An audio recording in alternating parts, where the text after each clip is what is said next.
Yes, students, let us continue the chapter Structure of Atoms. In the previous class, we have discussed Bohr model for hydrogen atom. Okay, I have discussed about the postulates of Bohr's atomic tail, Bohr's model for hydrogen atom. Okay, and here I have listed out those postulates. You can write down. First one, as I told, electrons are revolving around the nucleus with a high speed in a fixed closed circular path called orbits or stationary states. You write it down. Next one, orbits are arranged concentrically around the nucleus. And only those orbits are permitted to the electrons who are having the angular momentum is equal to nh by 2 pi. Okay, and there is no loss or gain of energy unless and until electron changes its orbit. Okay, electron jumps from higher energy level to lower energy level, only then there will be change of change of energy, or else no, energy will not change. And when the transition occurs, means when it changes its orbit, it may, when it jumps from higher energy level E2 to the lower energy level E1, the change of energy is given by delta E. Change of energy is given by E2 minus E1. Okay, if I want to express in terms of frequency, that is nu is equal to E2 minus E1 divided by H. Okay, these all are the 5 postulates. Okay, there may be number of postulates. I have given by summarizing many of the postulates, and you can easily understand these postulates. Okay, in easier words I have written this so that you can write it in your notes and you have to memorize it. Okay, he has given some information about the hydrogen atom. Okay, and that what called as postulates. Okay, yes, you just write it down. Okay, and one more postulate I have written here, see, the radius of the orbit is given by, okay, this formula is important, students. The radius of the Bohr's orbit is given by Rn is equal to n square into a naught. What is the formula of the radius here? I mean formula to calculate the radius of the orbits, that is Rn is equal to n square into a naught, where Rn is the radius of the orbit and n square is the which radius it belongs. Which orbit, first orbit or second orbit, third orbit. Okay, so therefore n is equal to 1, 2, 3 and so on. Okay, and a naught is a constant with a value 52.9 picometer. A naught is a constant with a value 52.9 picometer. Okay, you have to write it. Okay. For example, see, what is the radius of the first orbit? First orbit means n is equal to 1. Okay, then R1 is equal to 1 square into 52.9 picometer. It is nothing but what? R1 is equal to 52.9 picometer. Then what is the radius of the first orbit, students? That is 52.9 picometer. Okay, this is called as Bohr's radius. Remember, this is important for competitive exams. Okay, this is called as Bohr's radius. What is the meaning of Bohr's radius? When we substitute 1, means it is the radius of first orbit, isn't it? When I substitute n is equal to 1, I get the value of constant, that is a, isn't it? So r value will be equal to the a naught value. Therefore r is equal to 52.9. This is the value of Bohr's radius. Okay, you just have to remember. Likewise, we can calculate what is the value of radius of the second orbit. Means I have to substitute 2 here, like this. Okay, these all are the 6 postulates of Bohr's theory. Okay, and these all are many may be there, but these are important postulates of Bohr's theory which you should remember. When very easy also. Okay, very easily you can memorize these postulates. Okay, remember these are called as postulates of Bohr's atomic model. Okay, next we have to study about the limitations of Bohr's theory, means what he couldn't able to explain. Okay, those are called as limitations of Bohr's theory, or also called as drawbacks of Bohr's theory. Okay,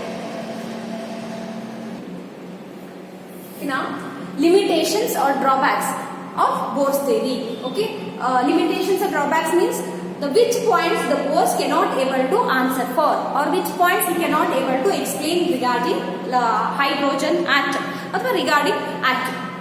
Okay, see, the very first limitation what we can able to make out, whatever the information he has given, that is applicable only for the hydrogen atom or hydrogen like atoms.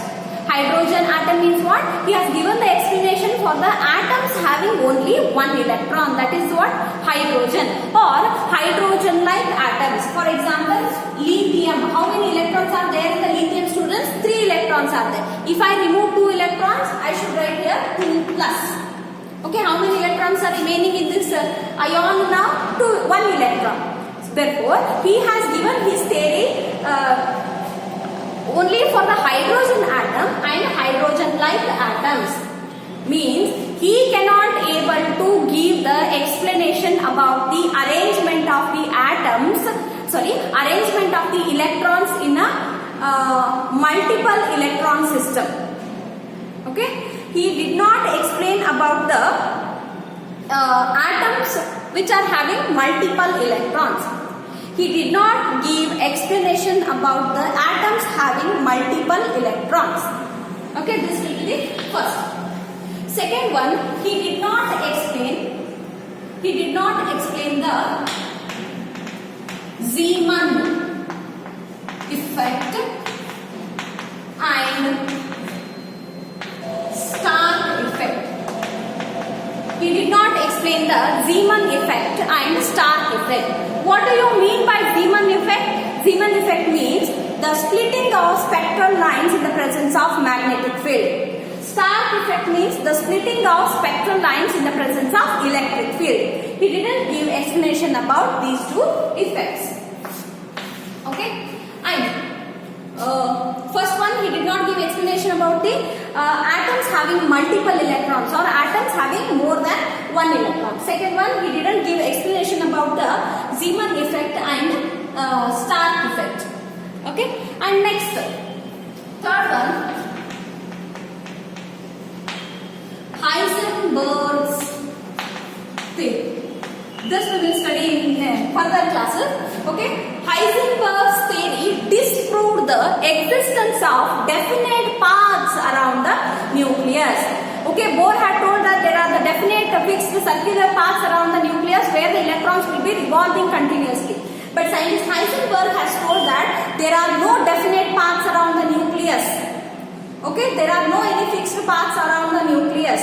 We cannot find out where exactly the electron is revolving around the nucleus. We can just predict. We can just tell the probability of finding the electron, but we cannot definitely tell where electron is revolving.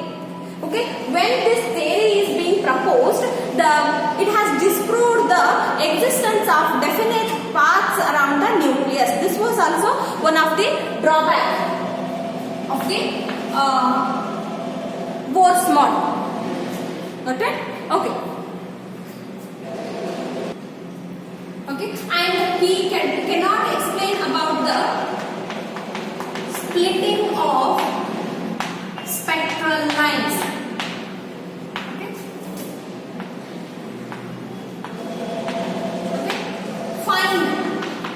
Find the splitting of spectral lines in hydrogen spectrum.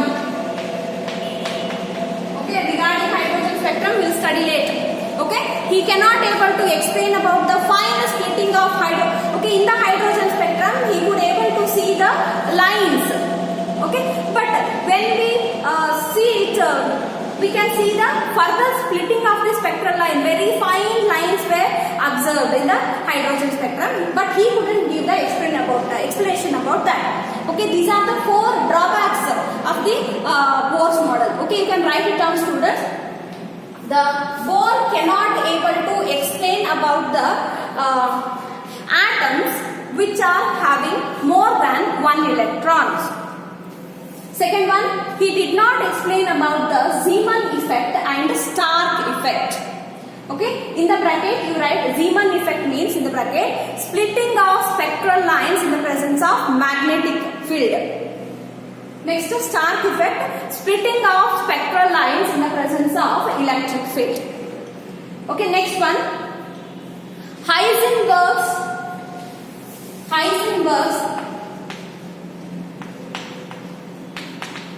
uncertainty principle. Okay, Heisenberg's uncertainty principle disproved the existence of definite paths around the nucleus. Okay, next one, he did not explain the fine splitting of spectral lines in the hydrogen spectrum. Fine splitting of spectral lines in the hydrogen spectrum.